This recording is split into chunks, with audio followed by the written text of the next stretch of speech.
James sat in his kitchen, holding a warm cup of tea in his hands. Crickets and the sounds of other nocturnal creatures could be heard buzzing outside. Any other night, James would have reached for a bottle of alcohol to quell his spiraling thoughts. But now, with a child in his care, he wouldn't allow himself to reach for it. He didn't quite know when it happened, but it did. This boy had woven into his heart, tied the broken pieces together in such a way that if he left, his heart would fall apart again. After weeks of trying to deny it, James finally admitted to himself that he didn't want Caden to leave. A warm, soft feeling spread through his chest. Yes, he wanted Caden to stay with him. But underneath the warmth lay the cold feeling of fear. That fear brought him back to reality. James thought about how letting Caden stay could ruin everything he worked so hard to accomplish. He thought about how they would have to hide from the Great Commander's soldiers. He thought about how he would need to leave his home and his ship that he had been desperately trying to fix all these years. He would have to leave the only items that connected him to his wife and daughter. But in the end, this boy had given him hope. Hope that he could still be happy. Hope that he could love someone again. He loved Caden. Loved him like he was his own son. So in the end, his fear and his doubts didn't matter, because nothing changed. James still didn't want Caden to leave. And so with that, he made up his mind. He knew one day someone would come to collect Caden. And James was scared. He hated anyone who worked for the Great Commander, but greater than his hatred was his fear. A fear so deep that at times it drowned all of his senses until he was forced onto his knees and left him clawing at his chest for air. Despite that fear, James was ready to fight for Caden. He was ashamed to admit that he wasn't prepared for what happened when the day finally arrived.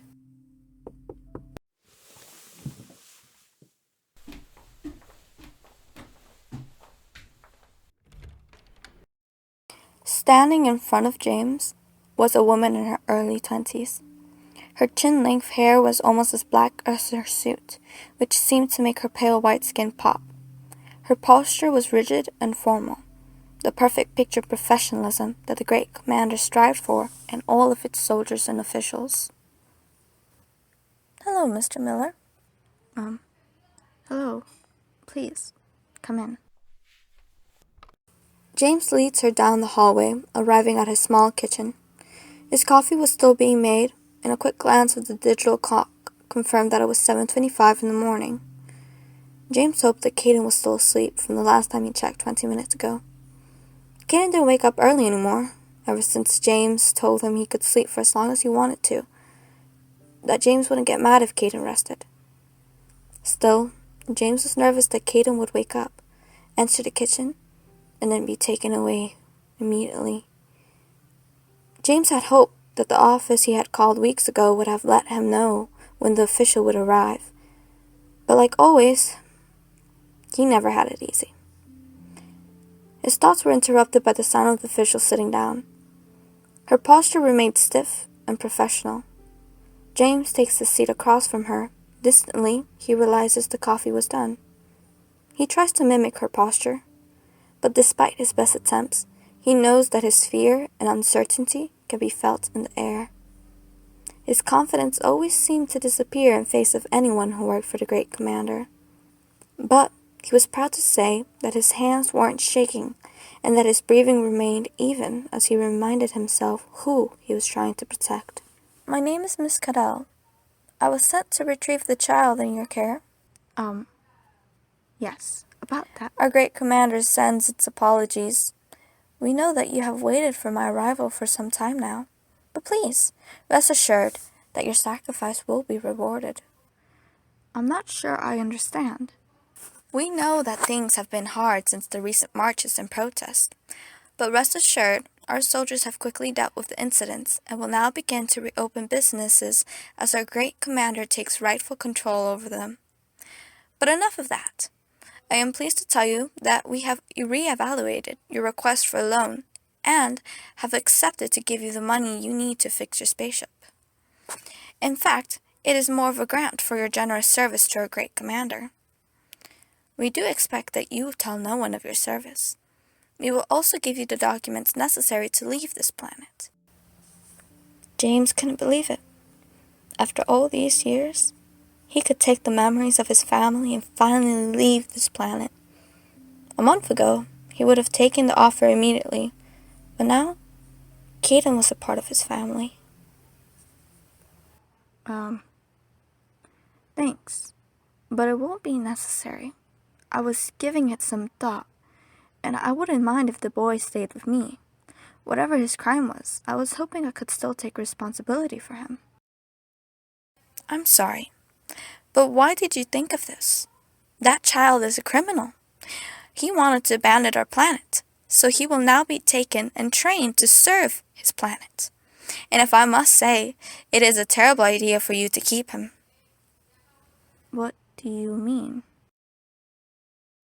James took notice of the woman pulling out a blaster and placing it on the table. A clear sign that if he did not comply, he would be hurt, or even killed. Well, not mentioning the fact that he is a criminal. You can't possibly think of taking care of a child during these hard times.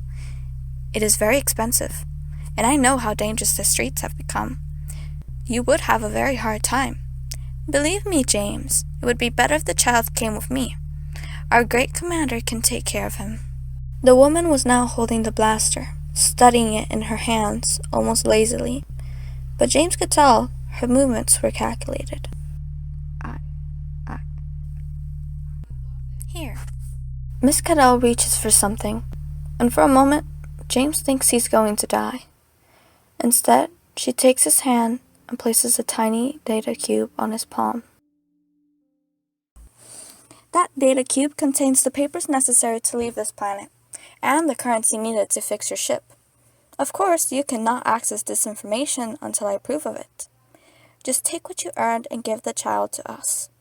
You have nothing to worry about anymore. I can't. I can't. James looks down at the data cube. This small thing contained all he ever wanted for the past 7 years. But his wants have changed. He now wants to take care of Caden. But what if she's right? What if he can't actually take care of Caden? What if he would be better off in the hands of the great commander? James immediately hates himself for thinking that. He hated the great commander. It took everything from him, and probably took everything from Caden as well. But now that the seeds of that have been planted in his mind, the confidence he once had disappeared. What if he was just being selfish? What if Caden didn't even want to stay with him? James felt lost, like a stranded man floating on a lonely little raft in a large ocean. I know, James. I know it has been hard, but don't you worry. We will take care of him. As if sensing he would no longer put up a fight, she reattached the blaster to her hip, already standing and preparing to look for the boy. Wait. Can I have one more day? Miss Cadell stared at him. He couldn't help but shiver under her stare. Despite the lack of emotion behind it, James felt as if his skin was being pulled apart, allowing her to look right down to his very soul. We will take the child tomorrow, understand? And I warn you, James, if the child is not in the custody of our great commander tomorrow, you can say goodbye to the information in that data cube. And your life. I understand. And for the first time since she's entered the house, Miss Cadell smiles. It was a wide, sinister smile, and James thought that maybe she smiled so widely so you wouldn't see her cold eyes. James decided that she was doing a terrible job. Wonderful. Have a good day, James. Our great commander thanks you for your service.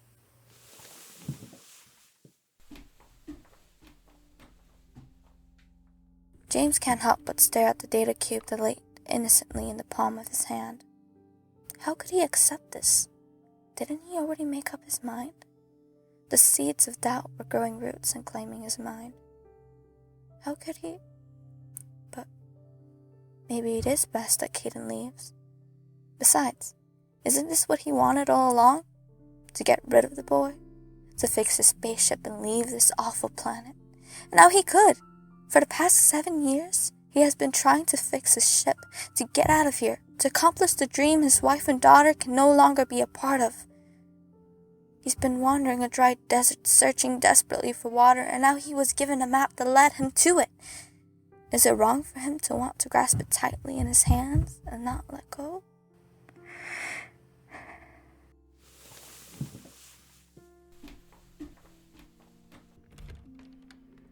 As he opens the kitchen door that leads to his living room, he was met with wide blue eyes. James couldn't help but wince at the clear fear painted onto those eyes. Betrayal was written on the face of the boy he has been taking care of, but the boy he had considered a son. James? Oh, Caden, hey. Are you hungry? I can make you breakfast. Are you really giving me away? Kid, look, I know it's hard to understand, but it's better if you went with her. She can take care of you. No, I don't want to go with her. I don't want to serve the great commander. I want to stay here with you. You can't, kid. I can't. I'll do anything you want. I can do anything. I'll clean, I'll work, anything you want. Please don't let her take me away. Enough. You will go with her. That is final. I don't need you here. I have enough on my plate as it is, and I don't need some kid to worry about on top of everything else.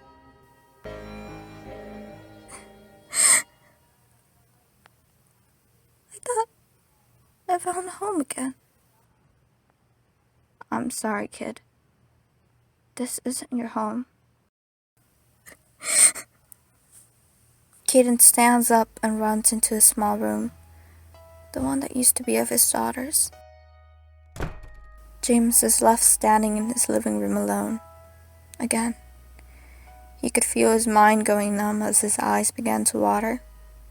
He closed his eyes and pushed his fingers against them, physically trying to force the tears back. He felt so alone.